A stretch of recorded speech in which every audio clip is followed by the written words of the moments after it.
که چیرې مو ویښتان کمزوري وي یعنې زر غټیږي نه او زر لوییږي نه یا توییږي یا د سر ویښتان او یا د ګیرې ویښتان په دغه طریقه کولی شئ دغه ستونزه حل کړئ.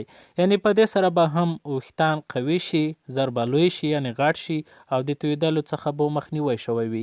مخکې له دې چې دغه طریقه در وښیو کوچنۍ هیله در څخه کوو که تر اوسه مو زموږ چینل نه وي سبسکرایب د ویډیو لاندې سور د سبسکرایب نشان ووهئ، په خوا کې د بیل غنټې نشان باندې کلیک وکړئ، بیا په آل باندې کلیک وکړئ. که چیرې مو دا ویډیو خوښه شي در سره لایک یې کړئ یا کومه پوښتنه لرئ کمنټ یې کړئ او دا ویډیو در سره شیر کړئ.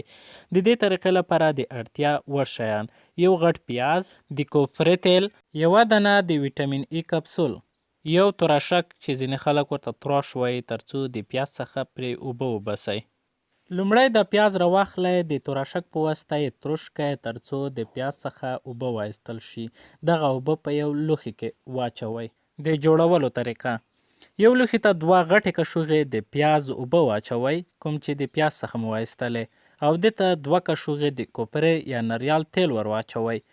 دې ته یوه دانه ویټامین ای کپسول پرې کړئ او منځني محتویات مواد دې محلول ته هم ور واچوئ. ټول ښه سره میکس کړئ او ښه سره ګډ کړئ. ښه سره ګډ وډ کړئ چې درې واړه ښه سره حل شي. د استعمال طریقه: کله چې دا محلول جوړ شو بیا د دې په واسطه د سر یا د ګیرې هغه برخه غوړه کړئ یا مساج کړئ، کومه برخه چې ویښتان چې کمزوري وي نښۍ مساج کړئ. 1 ساعت وروسته یې د اوبو په واسطه ومینځئ.